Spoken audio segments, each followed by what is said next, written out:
Yo, what's good, doers? You know what it is. You know what it is. It's your boy 8God back with another interview. We live again at Audio Mac, and we got the one and only Dom Corleo. Yes, sir. Yes, sir. What's up, my man? Bro? Hell yeah. It's good to finally lock in with you, bro. Hell no yeah, cap. bro. I remember when I first came across your music, I'm going through the reaction YouTube thing. We just looking at who's popping off. Then you were like, this is like probably like 2022, right? 2022, late, maybe like early 2022. About something popped up on SoundCloud, and I'm like, all right. And you had like an infamous sample. Was it Ginseng? Yes. And I'm like, yo, like, you were just like this like regular kid. Like there was nothing too like, you know what I mean? Too much to it to like get a grasp on, but the music was there. You know, it was promising from the jump. So I was like, damn, like this Dom Corleo guy. And like, you know, they was playing with your name a little bit, trying to say, you know, still whatever. Is, bro. Yeah, you know, but like, it is what it is. I noticed early, I was like, I feel like y'all can't say that no more. You know what I'm saying? I mean, he's starting to. Yeah, nah, bro. It's the internet, so people always gonna have something to say regardless. Like, no matter the situation, no matter who it is, no matter what it is, like everybody's always gonna have something to say. You look at every like big successful person, they still got people that say shit about them, like Jay-Z, Drake. The bigger you get, you know what I mean, the more hate you're gonna get, respectfully. Exactly. You just gotta learn to put that shit to the side and not let it affect you. So word. So when I do interviews, I like to do interviews for people who are just like so for somebody who's never heard of Dom Corleo ever in their life. You know what I'm saying? So let's start with where Dom Corleo's from. So I'm from California. I was born in Roseville. It's like kind of by Sacramento. Right. I lived there till I was like 10. And when I turned 10, I moved to the Bay Area because my dad had got a job out there. Word. So really, I grew up in the Bay Area because, you know, finished elementary school there, middle school, graduated high school, and then I moved out of the Bay Area like a year after I graduated high school. Word. But really, I say I'm from the Bay because that's, you know, where I grew up and made all my friends. I know how that goes. I know how that goes. So what brought you to music? Bro, honestly, I was like 15, and me and my homeboys, like, you know, we'd be at each other's cribs, and we were at my boy's crib one time, and he had downloaded some shit on his computer called Audacity. Right. And we had like our PlayStation headsets, and it was just on some like funny joke shit. Like we're in the room fucking like rapping and saying dumb shit, and it was just like funny. And then like I went back home, and I think like later that week, I was like, all right, fuck it, let me download it on my computer. Because at the time, bro, I didn't really have like a hobby. Like I would just play fucking video games and go to school. Like there was nothing that really, you know, like caught my attention like that. And so I ended up downloading Audacity on my shit because I was like, I didn't even know it was that easy, you know? Like I didn't know it was that easy to make music. I thought, you know, you had to get studios and shit like that. And at this time, bro, this was like prime SoundCloud era. So like X, like I had found X right before X like started getting discovered type shit. So like I had just discovered X, bro, Ski, motherfucking Uzi was popping, Yachty was popping, Cardi had just dropped self-titled, like, damn. Yeah, bro, crazy era. So like I'm seeing all that shit and I'm like, damn, like I want to rap too, and I didn't know it was that easy. So I go back home, I download Audacity, and I just got into it, bro. Like, you know, I started on Audacity. Like Audacity, you don't really need to know how to mix. Like there's not much to it. But then I ended up downloading FL because one of my boys who I met, who was a producer, was like, yo, nah, you gotta get FL Studio. Like that's the shit that's really gonna like progress your shit. Right. And so I got FL, pretty much taught myself how to mix on there, like just watching YouTube videos. Like I would literally go to school, come home, fucking work on music for a couple hours, do my homework, and you know, do the same thing the next day. But yeah, it was really just teaching myself how to mix, and you know, once I eventually got it, it became just like a cycle, bro. And like it was something that really just like caught my eye, and you know, I really had a passion for that shit, and it never went away. So, Word. You know, led me to where I'm at now for Word. So you like caught the process of just like making the music, and just, that's a good way to find music. You know what I'm saying? Because some people find music just through their favorite rapper. You know what I mean? They do anything to be like their favorite rapper. They don't really know what truly goes into like the music, and I feel like I can hear that in your music because you don't make just no like gimmicky couple sounds repetitively. Like you actually like talk real stuff in your song. songs? No, I try to, and I'm definitely trying to do that like more, you know, with everything new that I make. I'm trying to, you know, actually talk real shit. Word. So what were you rapping about like before you figured it out, kind of like when you were just like bullshit, bro, like the same shit everybody else talks about, just fucking girls, money, cars. Right. You know, I didn't even have that shit back then either. It was just, I just wanted to be like, you know, the rappers that were popping at the time. So yeah, you know, I was a teenager and that was the shit that was cool, and you know, that's the shit that people wanted to hear that. Right. So who'd you grow up listening to? So growing up, my dad really just, you know, would listen to like old school hip hop. So I grew up like young, listening to like Snoop Dogg, Dr. Dre, Eminem. Real Cali artists. Yeah, like all the OG Cali, even like Jay-Z. Like my dad was huge on Jay-Z. That's fire.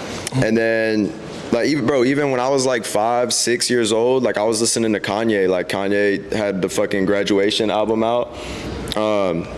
I was like 6 years old and knew every single lyric to Stronger, bro. Like that was my shit.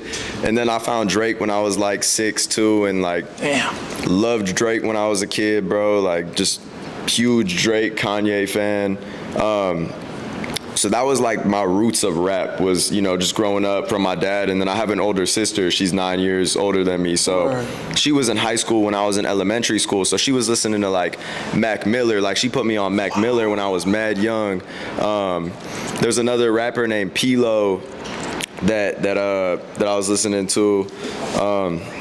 Who else? I don't know. She listened to a lot of shit, but so there was all the rap shit, and then there was like even the rock shit, like the punk rock. Like I was listening to My Chemical Romance, Under Oath. You know, she was big on all that shit. So it was like a mixture of the two. But and your music is kind of like a mixture of the two, kind of like real rap, and then like you got like this rock kind of vibe. Yeah, I love having like the grungy vibe. You know, on like certain things, because that's, you know, that's what I really grew up on. So how do you teach yourself to like get better?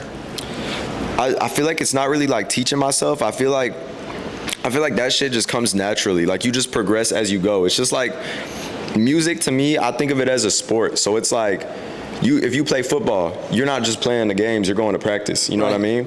You got practice and then you have the game. So it's like with music, it's the same thing. You know, you just got to practice.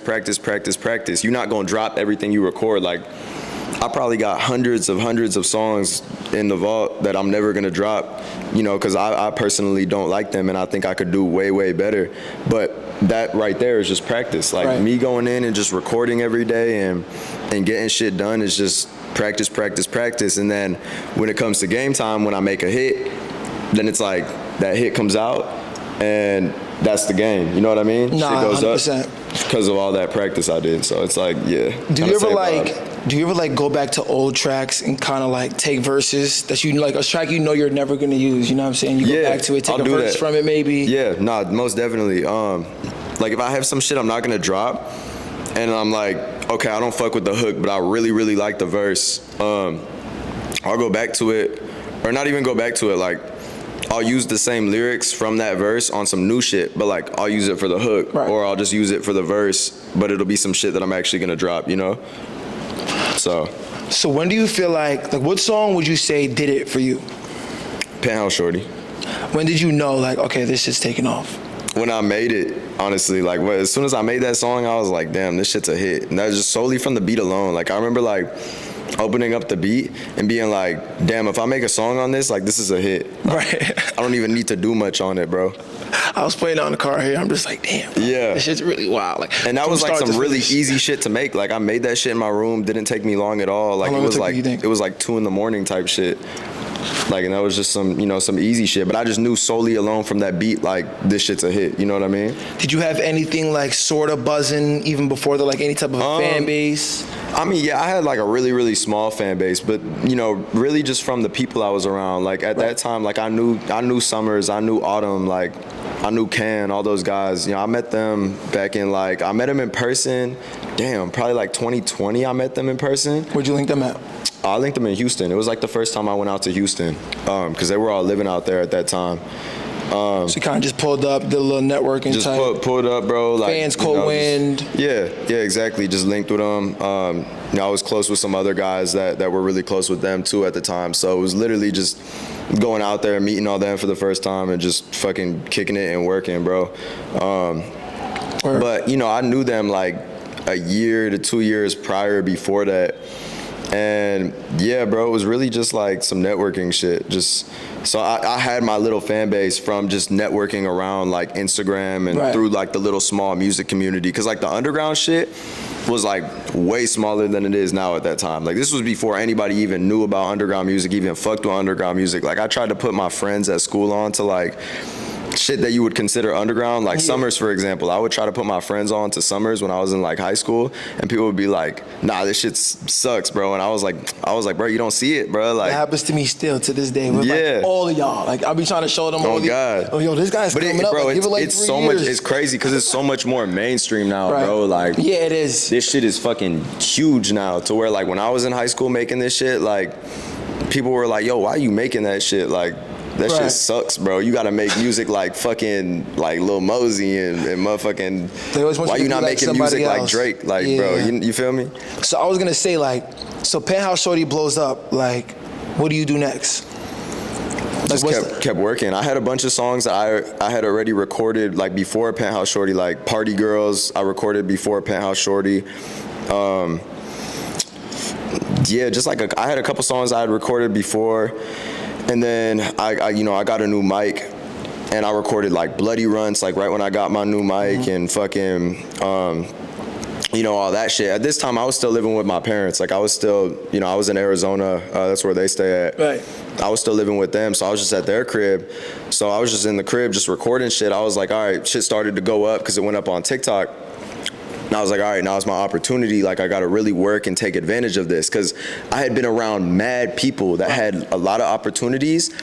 And I watched firsthand them not take advantage of those opportunities. So, like, literally seeing that and then having the opportunity myself to take advantage of, I was like, all right, well, I know what to do wrong. So let me do the shit right. You feel me?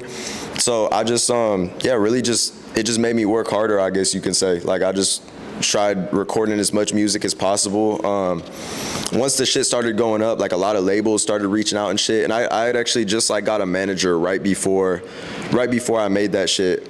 It's like literally right before everything started going up, I got like my first manager. So like, so everything just started to align. Everything just fell into place, bro. Like perfectly, like God's plan type shit.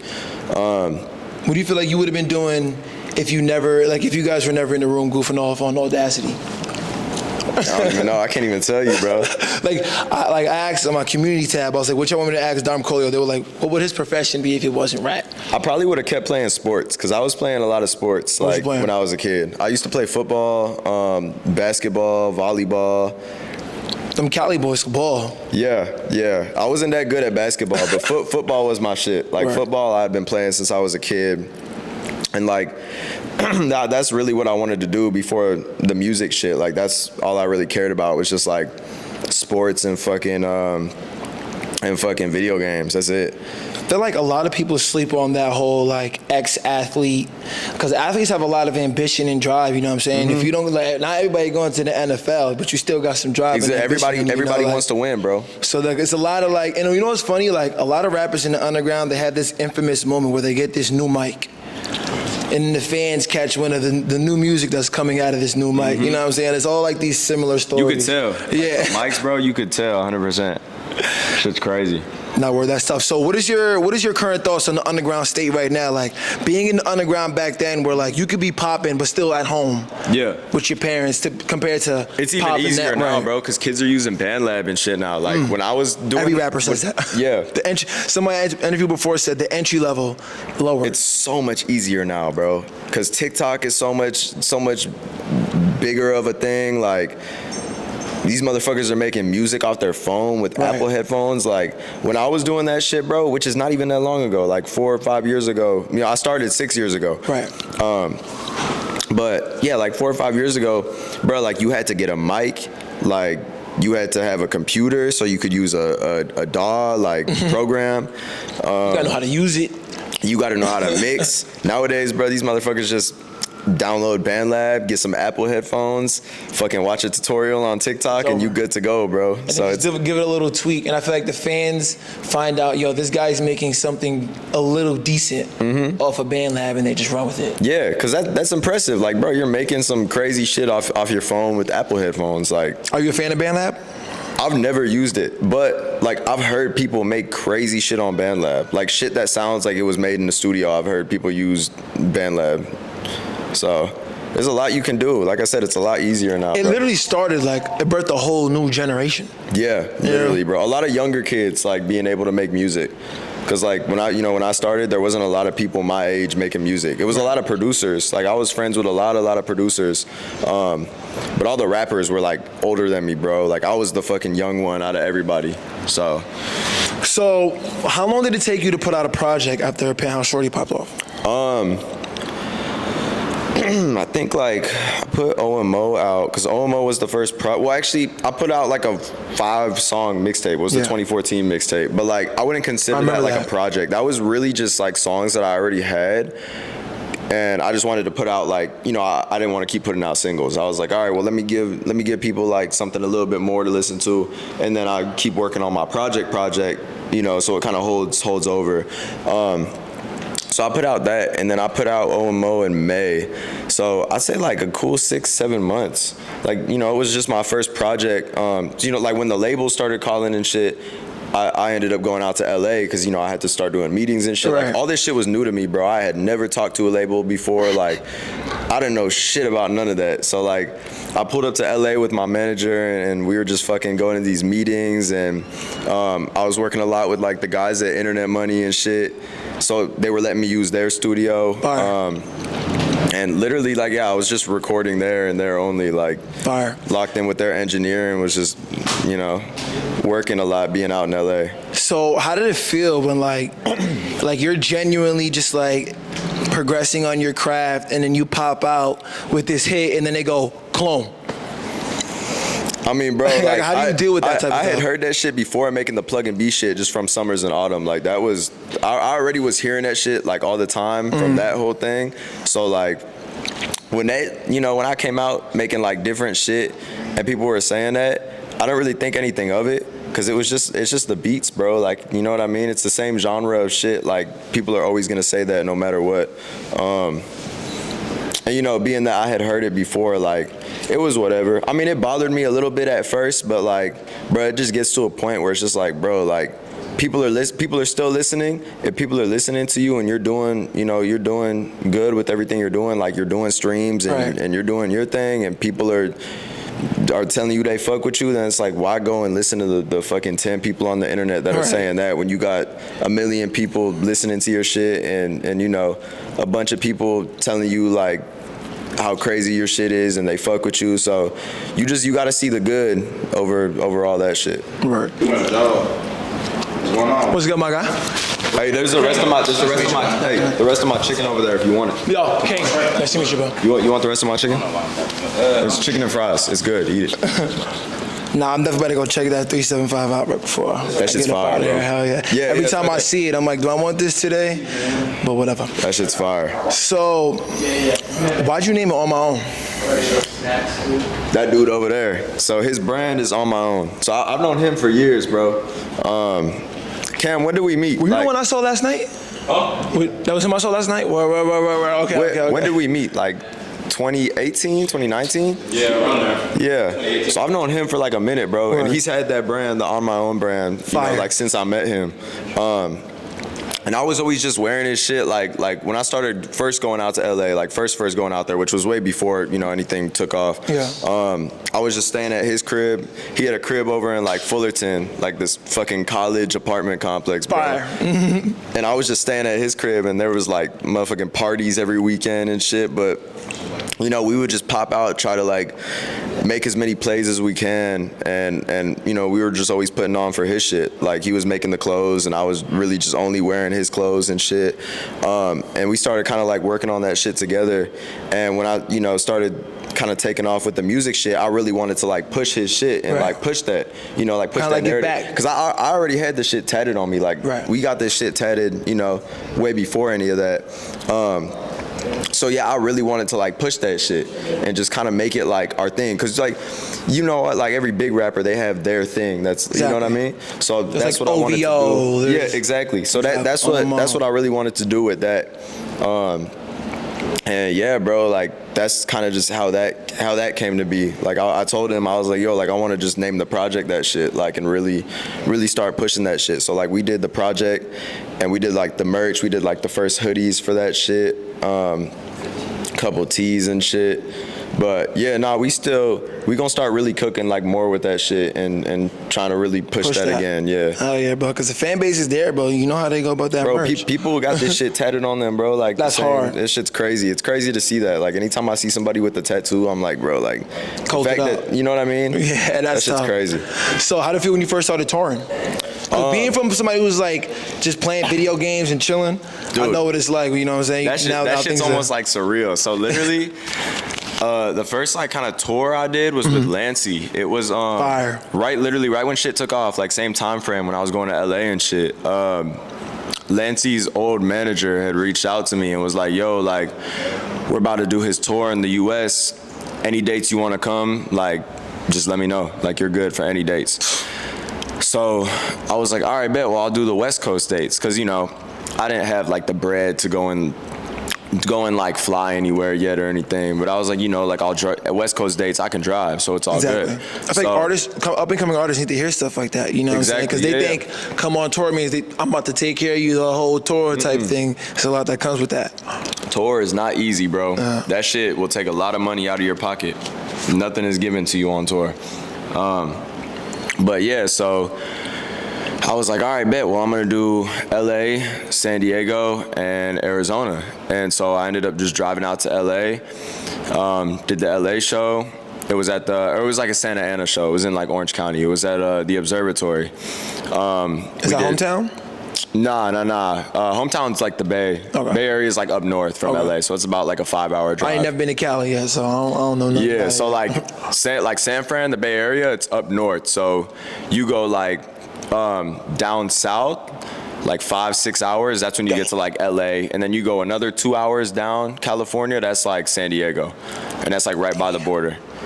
So yeah, Cali's massive. But yeah, so we did the Santa Ana show. I think we did San Diego first. Yeah, we did San Diego, we did Santa Ana, and then I just drove back home because I was still living with my parents. I just drove back home to Phoenix and did the show out there. So that was really the first tour experience I had. But they were like big shows, bro, like 750 to 1,500 caps. So it was like really the first experience I had was just like a big, it was, you know what I mean? No, were like, people were they knowing Dom? Like, bro, and that was a surprising thing. Like going on it, you know, I went on it because it made sense. I was like, well, all right, like Lancey's fan base, like those kids that, you know, those same type of people will probably know my shit. Cause like I said, my shit was really taking off at the time on TikTok.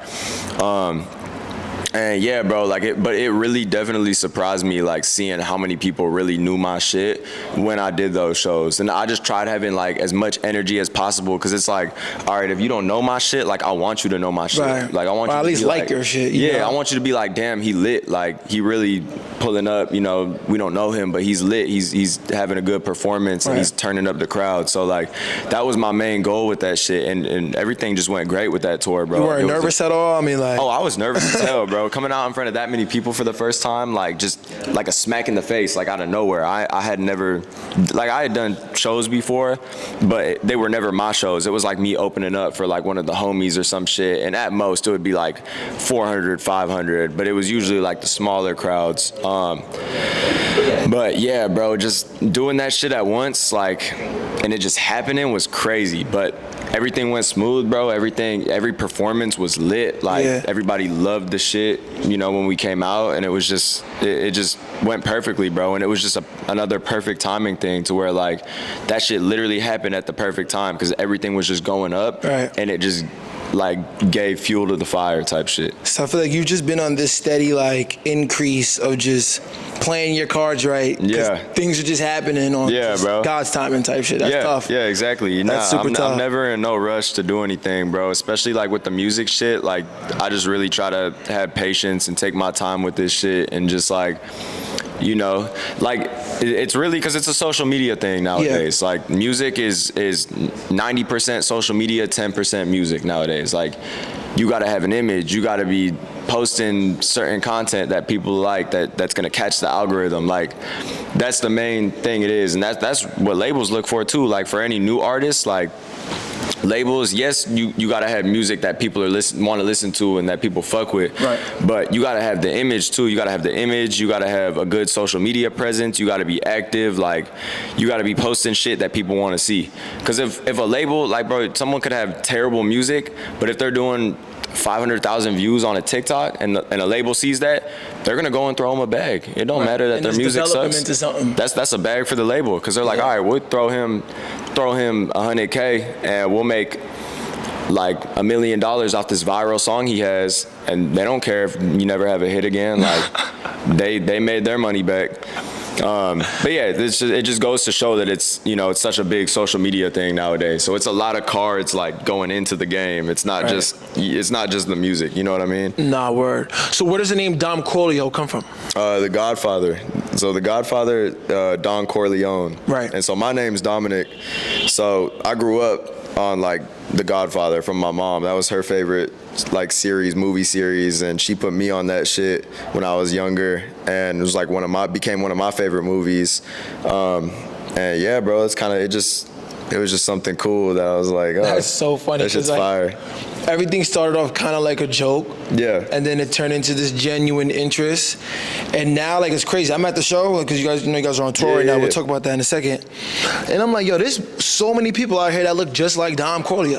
Yeah. Like, people really, they really put on this Dom image. So I see what you mean when it's like, labels got to see that you have like a likable image. Yeah. You just have something like cool about yourself. You know what I mean? It doesn't have to be nothing crazy, but you just got to have something that's like if you see them, you know that's them. You know what I mean? So like people see me, and I guess you could say like the things when people see me is like obviously the hand tattoo or like, you know what I mean? Shit like that. So it's like, yeah, it's just you gotta have your thing, you know. So who would you say is the biggest artist you've worked with so far coming into this? Biggest that artist surprised you? Probably Veeze, for real. Yeah, I wanted to talk about that. Yeah, too. I think Veeze. How did that feature come about?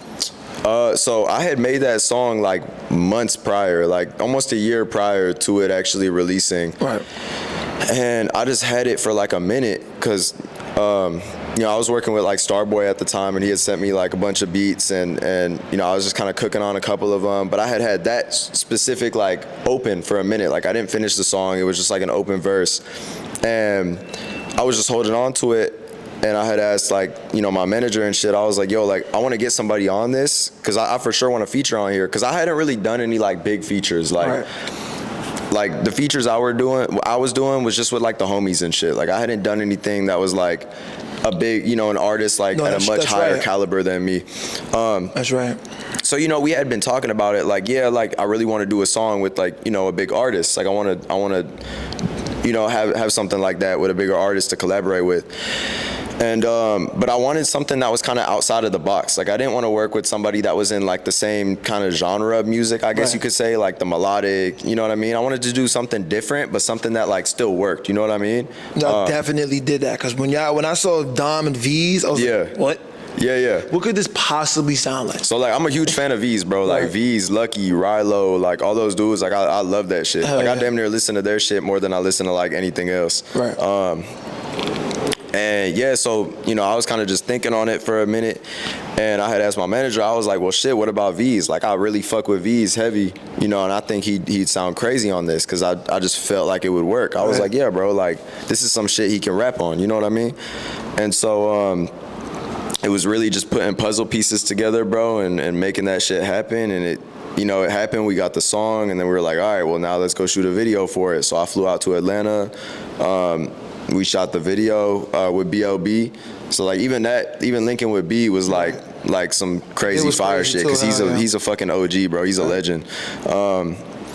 And yeah, everything just fell into place perfectly, bro, and that's how that came to be. So is that why you guys put that out, kind of like the lead single going into the album? Because honestly, like the fact that like you dropped again was like, oh shit, Dom's back. Yeah. And then it's like Dom and Veeze, that was like, whoa. Yeah. So it definitely made a lot of noise, you know what I mean, just off the whole situation. Yeah, no, that was like the whole goal of it, was to kind of just give people like, all right, like obviously I didn't drop a lot after the album because, you know, I did tour and shit, and I kind of I was just slacking, got like lazy on tour. Think you got burnt out a little bit? I was a little burnt out, bro.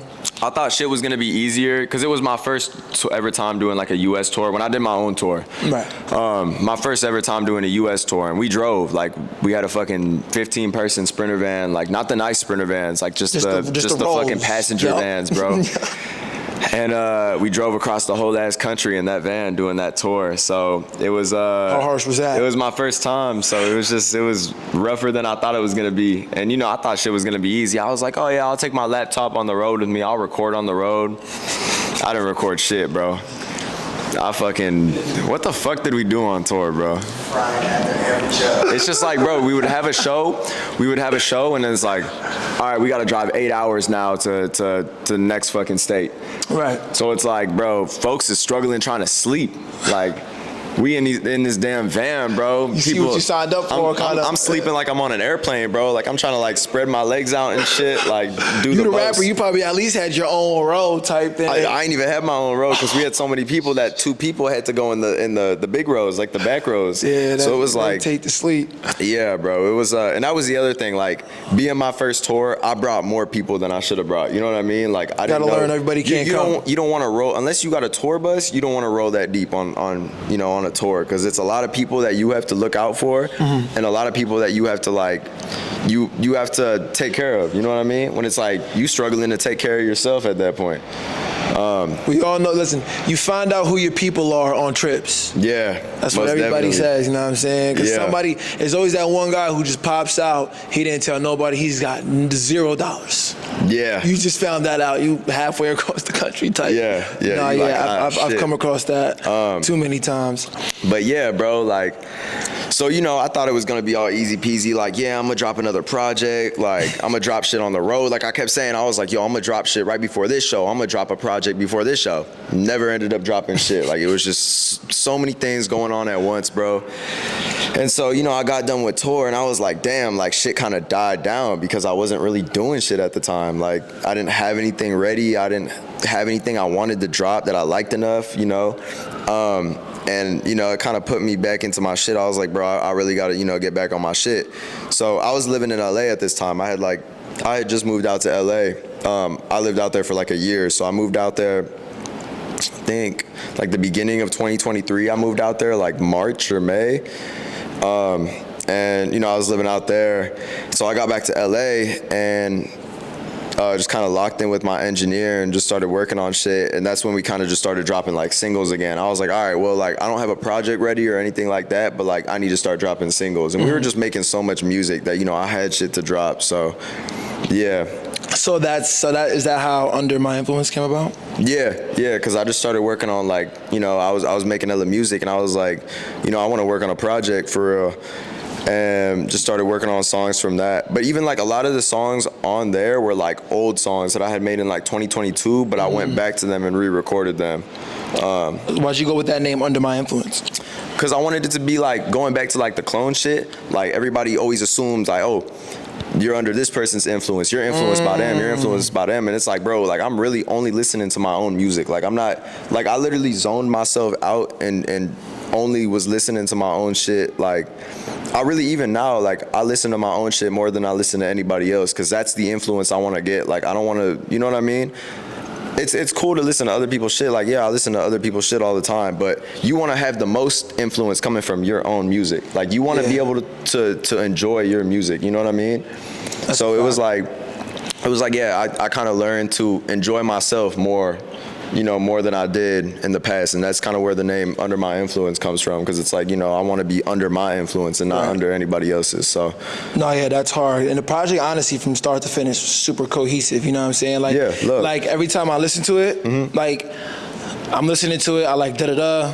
One day, I was stuck on 18 for a while, and I don't even know why on my way here, photo shoot just like catches me. Yeah, like that's my favorite. Day, I like photo shoot. Photo shoot, just the beat and the bridge and the way he just come back. I'm like, every day I'm like, damn, like this kid was really in his bag, you know what I'm saying? Yeah, like, but then again, I'm listening to one song probably like the whole day, you know what I'm saying, before I even try the next one, like for real. And like with my music, that's the thing too. Like it has to kind of like grow on you. Like at first, like there's a lot of songs I make at first that I don't like them at all. I'm like, damn, I don't fuck with this shit. But then I'll listen to it, like I'll keep listening to it and like listening to it, and I'll come back to it like 2-3 weeks, even months later, and I'll be like, damn, like I really fuck with this now. This is hard. No, that happened to me with a couple of your songs, honestly. That happened to me with Wake Up, bro. Like Wake Up, I hated that shit when I first made it. When I first made it, it wasn't even like the chorus, bro, the hook wasn't even like a real hook. Like that was just literally what I recorded, just going in the studio trying to like catch a melody.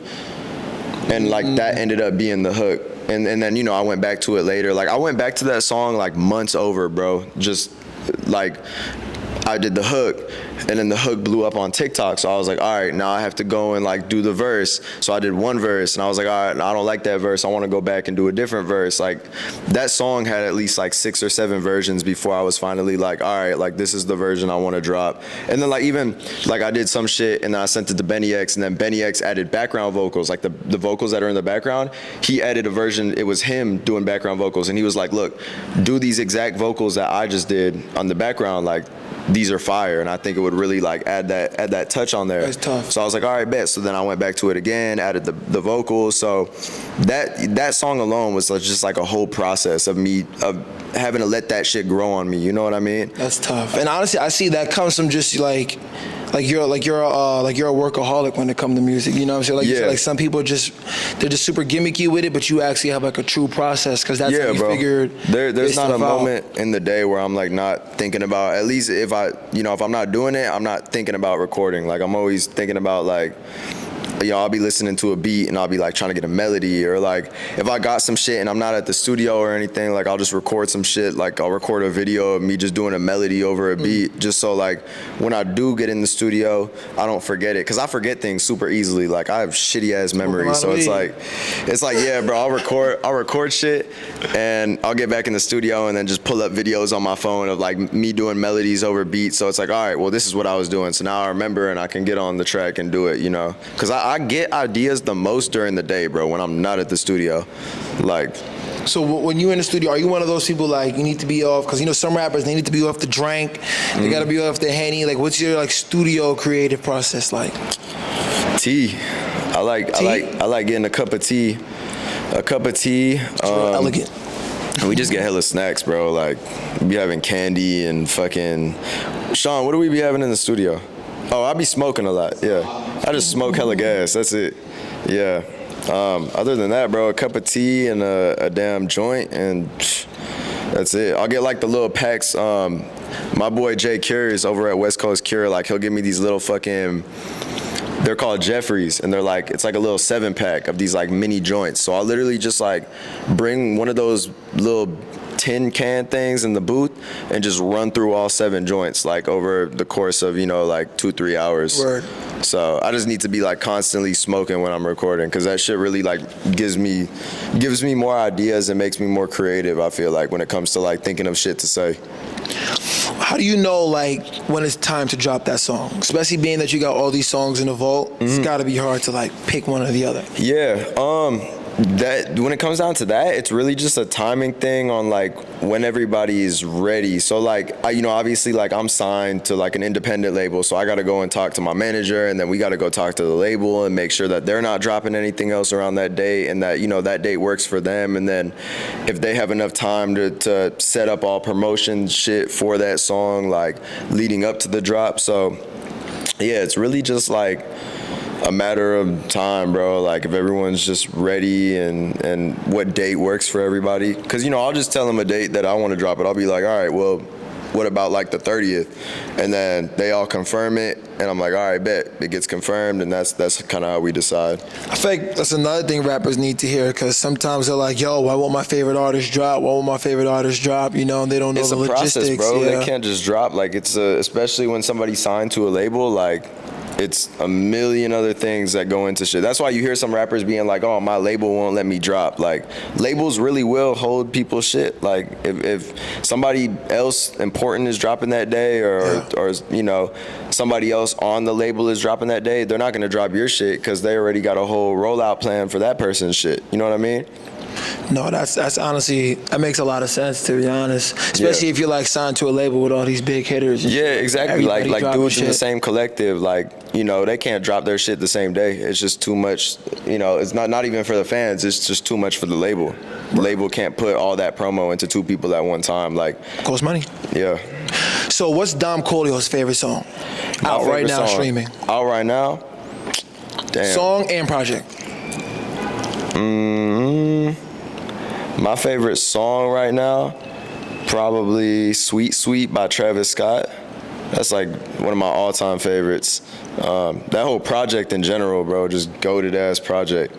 And then favorite album, I'm trying to think what's like a really, really 10 out of 10 album for me, bro.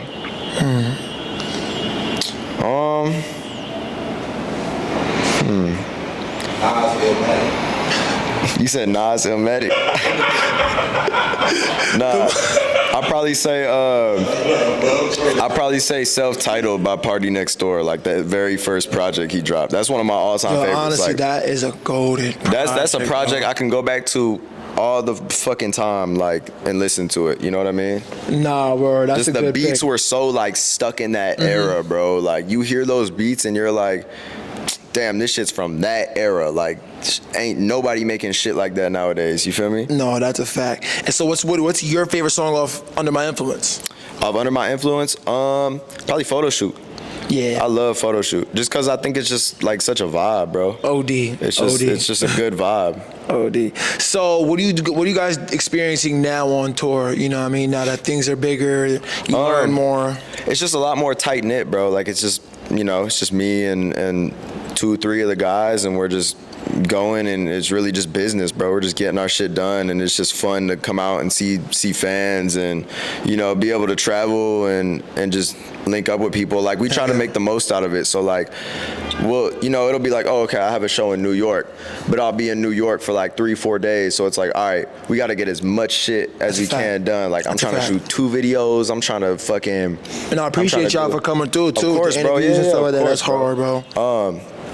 But yeah, it's really just, we just try to get as much done as we can, and we're really like trying to capitalize on that now, like being more active and getting more shit done. Like, I'm trying to post more on Instagram. I'm trying to put out more content for people to see, no matter what it is, bro. No matter if it's a fucking TikTok, if it's an interview, like, no matter what it is, just content is content. Like, we're just really trying to capitalize on that now. So that's fine. It's good to see that you guys like learned from the last tour, where it was kind of just like things were too fast to even notice. Yeah, you weren't keeping up with it. Even know? With like the TikToks, like, I wasn't making no fucking TikToks on tour. I didn't have time to think about a TikTok. I was trying to sleep and eat and do a show.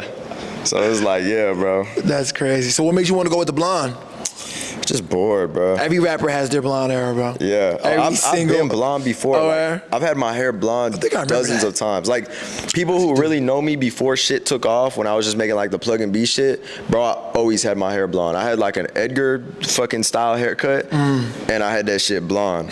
Like, I had it the same type of blonde as this. I had it like a yellow, like fucking untoned blonde. I had my hair red. I had my hair pink. I had it blue. Like, bro, that's crazy. Millions of fucking colors, bro. I got a friend like that too. Yeah, but every other week. I've always been like that with my hair, bro, where it's like I'll have like a certain hairstyle for a little bit, and then it's like, all right, bet, time to change it up, and, you know, time to do something else. So yeah, it kind of just happened again. Like, you know, I had like the long hair when I dropped OMO, and then braids. I cut it. I had short hair on tour, grew my shit back, got it back out. And yeah, now we blonde, and I just braided that shit to keep it out of my face, bro. I had a video shoot. And they were like, yo, like, you should braid your hair for this shit. Like, we have scenes where it would look really, really fire. So I was like, all right, bet. So they braided my hair like in the video type shit. Real quick. Yeah. And I just like it. Shit just keeps my fucking hair out of my face. Cause right now, like, being that I just bleached it, bro, my hair is fucking like super, super dry. So I gotta go and get like a treatment on it and shit. So for right now, just having it like out of my face and just having it like not having to manage it right now is really fucking easy. So I know exactly how that shit go. So what can we see from Dom Corleo going forward the rest of the year? Just lots of content, bro. Hella music dropping. Any more projects? Hella videos, hella projects. Yeah, I'm trying to drop another project in October. I ain't gonna lie, like before Halloween type shit. Okay. Yeah, probably maybe another tour, bro. Like might be like a full size tour. So yeah, bro, just trying to do as much as I can for real. Bet. All right, so everybody that I interviewed so far, asking this one question before we get out of here. What does Dom feel about the streamer community as a rapper? You know what I'm saying? Somebody that's like, you drop, people are reacting to you. Oh, I fuck with that instantly, shit. You know I love, bro. Those are like my favorite like videos to watch. Are like so tough. Anytime I drop some shit. Yeah. Oh God, I'll be watching your shit anytime I drop some shit. Hell yeah. But yeah, I love like the streaming shit, bro. Like, cause that shit's entertaining. It's like I'm watching somebody react to my shit, but y'all be entertaining about it. Like y'all be having shit to say and like even like criticism, bro. Like that's like constructive criticism to me. So it's like I want to hear if there's something I could be doing better, or if there's like something I should be doing instead of what I am doing. You know what I mean? Right. That's tough because I feel like some rappers just feel like they're genuinely above the criticism. Bro, the streaming shit is so much bigger than like a lot of these kids, bro. Like these streamers are fucking millionaires, bro. Like, that streaming shit is a bag. I'm trying to do that shit myself. But honestly, what I'm noticing, like every rapper that has like something going for themselves, you get you that little like, I know a rapper right now killing it, bro, off the streamer shit. And it's like, well, once you have the fan base, people are already watching you. People already want to see you, They're bro. already parasocial. They want to know everything about you. People just want to see no matter what it is you're doing, bro. A motherfucking rapper's going to do porn and their fucking fans are going to go watch that shit. You feel me? Yeah. Like, they just want to see you, bro. I feel like it's like another way of like merch used to be like the only way a rapper could kind of sell themselves, like merch and touring kind of stuff. There's so many different fucking things nowadays. But streaming, one of the biggest, because streaming is just the biggest fucking thing right now as far as, you know, the youth. It's just... And I feel like now, like, the industry, the scene is growing because rappers are now, they're coming on stream. You know what I'm saying? Like, I'm trying to be one of those rappers that mend the bridge on just some genuine shit. Like, some people gonna go on stream, do some whatever. I'm trying to just chop it up, you know? Yeah, exactly. Which that's the coolest shit. What's going on for real, you know? Some just... Yeah, bro, on God. No, I just did that. I did a stream with Cuff'em, and like... That's hard. That was my first time ever going on like a stream with like a streamer, you know? And that shit was fire, bro. Like, it was just cool. We just pulled up. And then their community taps in, you know? Exactly. What I mean? It's literally just kicking it, bro. Like, we taking shots, vibing out, reacting to shit. So yeah, that shit's cool, bro. I fuck with it. Like, I fuck with all the streamer boys. Like, they all lit, so. Word. Yeah. Who'd you say your favorite streamer is so far? My favorite streamer so far? Damn, I don't be watching, like, I watch clips, so I don't be, like, going to streams and watching them. I don't watch them either. I just see clips or, like, I watch the YouTube videos. Yeah. I mean, like, all the Phase guys, like, those are my guys, bro, like, fucking Banks and Mex and all them. And then, like, Cuff'em and, you know, his whole squad, like, Aiden and them. Like, yeah, bro, hell yeah. Those guys are funny as shit. So, bro, appreciate you for coming through, bro. Of course, bro. I appreciate you for having me. This was a dope interview, man. I'm glad I got to know you a lot more. I've been very invested in the music, so, like, just to get you I feel like bro. I kind of was like, I'm like, Dom just seems like some cool chill, like, you know what I mean? Really just be it's coolin', not too bro. much to it, just some good ass music. I'll be saying that in my reactions. I'm like, he just made good music. Like, you just not really even a take. Like, can't say much besides this shit is fire. Like, that's it, you know what I'm saying? Yeah, bro, that's love. Thank you. Bro, that's hard, bro. Keep that shit up, bro. Just stay out the way, man. Keep making this good music, bro. Love. And you know we're gonna stay I appreciate it, bro. Love. Definitely, brother. Hell yeah.